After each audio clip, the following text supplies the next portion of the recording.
Okay, let's start with a feeling I bet a lot of us know all too well. It's that feeling of just running on empty, pouring everything you have into your work, and somehow it's still never enough.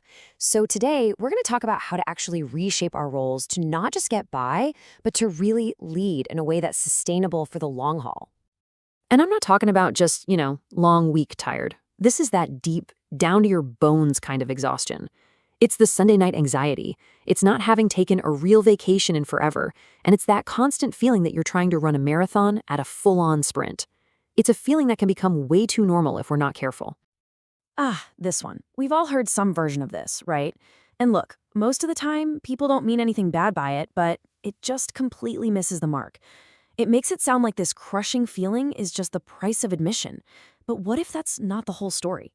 What if there's something much bigger going on? All right, let's get into what I think is the most important idea of this entire conversation. It's a complete reframe of how we even look at burnout. And honestly, getting this right changes everything. So, here it is, the big reveal. Burnout is not a personal failure. It's not a sign that you need to be tougher or more resilient.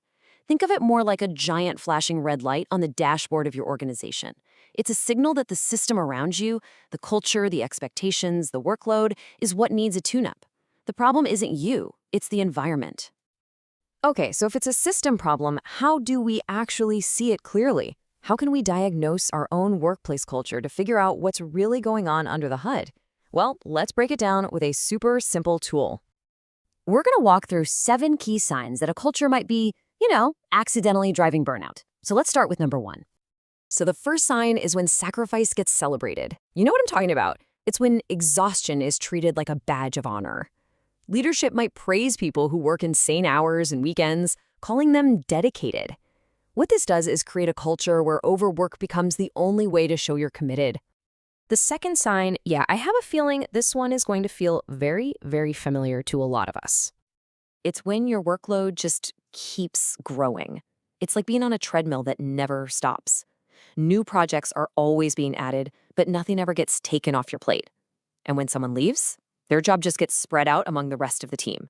It's a recipe for feeling like you can never ever catch up.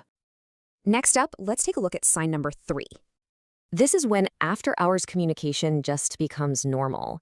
And this one is so sneaky because it slowly erases that line between your work life and your actual life.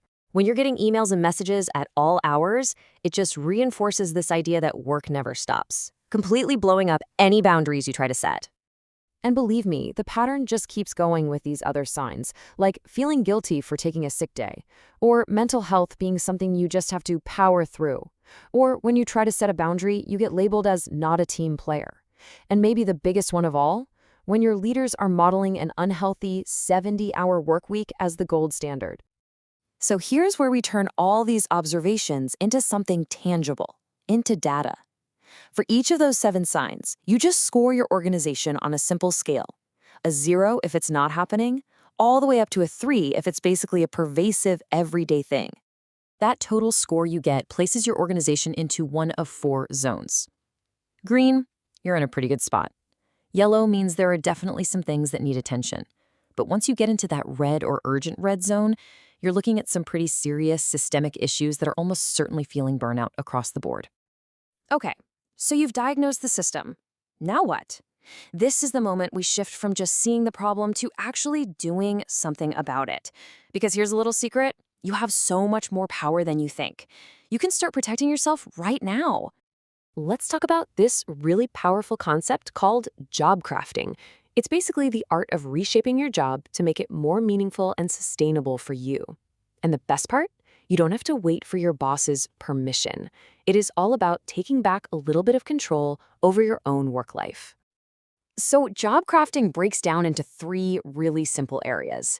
First, there's task crafting. That could be as simple as bunching all your annoying admin tasks into one block of time. Then there's relationship crafting, which is about being intentional, like actually scheduling a coffee with a colleague who really energizes you. And finally, there's mindset crafting, which is all about reframing how you see your own purpose at work. Look, you can't change everything overnight, and you don't have to. The real key here is to just start small. Pick one thing, just one. Maybe it's blocking 15 minutes of quiet time between meetings. Or maybe it's just reframing one frustrating task. The idea is that these small, consistent changes can totally change your day-to-day experience. Job crafting is fantastic for all the stuff that's in your direct control. But what about influencing the bigger system, like that workload that just keeps on growing? Well, that requires having smarter, more effective conversations. So instead of just saying, I'm totally overloaded, try this 3-step approach. First, you observe. I've noticed my project list has grown by 3 big items this month. Then you propose. What if we took a look at the priorities to see if anything could maybe shift to next quarter? And finally, you ask, would you be open to talking about this? See, it turns a complaint into a real collaborative conversation. So now that you're armed with a clear diagnosis of your culture and a real toolkit for taking action, you get to make a conscious choice. What is your path forward from here? When you boil it all down, there are really 3 valid paths. If your score is maybe in that yellow zone and you feel like you have some influence, you might choose path 1, stay and build a healthier bubble around you. But if your score is deep in the red and your health is really suffering, path 2 might be the right answer. It's okay to leave for a healthier place. And if you have the authority and the energy, you might even choose path 3, to lead the transformation from the inside. But listen, no matter which path you're even considering, the one central principle is this. Your well-being is not a nice-to-have, it is not optional, it is a non-negotiable requirement for doing good work over the long haul. It is absolutely fundamental. So if you take just one thing away from our chat today, please let it be this. It is 100% true that burnout is a systemic issue, and it is not your fault. And it is also true that you have the power, starting right now, to begin reshaping your experience at work. Both of these things can be true at the exact same time. It's not your failure, and you are not powerless.